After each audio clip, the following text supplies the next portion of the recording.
Well, on a different subject, I don't know if you saw this week at the Phillies game, we had another one of these public marriage proposals. There's nothing I hate worse than these public marriage proposals. Right. Why are these dummies who do this in public? They propose to their girlfriend. I was thinking, if you're doing that when you get divorced, we should all be allowed to come to the court. But you made us watch your proposal. Let's have some fun watching your divorce proceedings. There's a couple I've seen online that are faked. That the guy goes and she says no, and she runs up the steps, and he's going like this. Where are you going? And you realize it's overacting. It was fake doing it. But I've been at comedy shows where people got engaged. Oh yeah, I've seen that too. I've seen that too. Dude, I hate this public proposal. Nobody's interested in your life. Yeah. Do that. Some people, because we grow up now in this society with YouTube and internet. Everybody thinks everything should be out there. Well, how does guy jerk off named McGonigal's got a podcast? Yeah, if you do get engaged on something, you should do that's for show, but then do a real one at a park or next to the river. I don't understand. I think some of them Clinton people were getting engaged and they got killed. They weren't ready to get engaged. I thought of a joke when I first started. I said, well, when I got engaged, I went to a real nice restaurant. I had a cake saying, will you marry me on it? And my girl said yes. And I had a line that said, well, the lady once goes, so she married the waiter? And that was my punchline. I'm like, F. That's what I was going to say, but she said it before I had a chance to say it. The waiter. Wow. So, that's when you know you picked the right business, John, when the audience is beating you to it. So I go, I don't know. It doesn't happen in anything else besides comedy. I had no punch, no comeback. I'm like, oh yeah, they went to Epcot.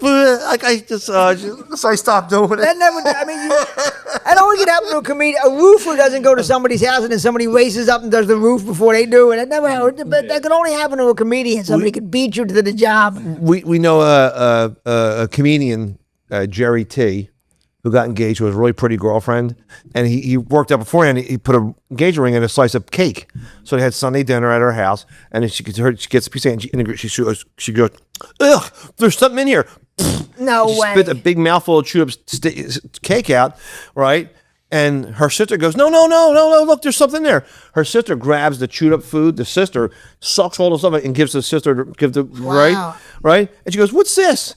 And Jerry, the guy who got engaged, he goes, will you be my betrothed? And she goes, no. And her mom goes, and she goes, I mean, yes. Wow. Right? But they broke up. Well, he never married her. No, he got broke up like 2 weeks later. These public proposals, you're dragging everybody into your misery and your life. Nobody wants it. Nobody wants to see it. Who wants to see the public proposal? I agree with you. Let's see the annulment on the Jumbotron. Yeah. We should all be allowed to come, bring popcorn, and watch a divorce proceedings. Absolutely. I don't understand why that's a public. Who was the first public proposal? Man. Was it somebody back in the Revolutionary War? Yeah. Who was the first John who thought this was a good idea? I know. To do a public proposal. I'd love to know who the first guy was. Well, that was a good idea.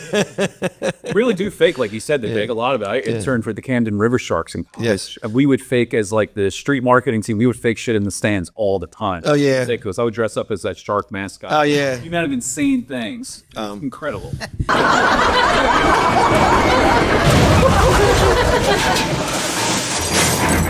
Comedy.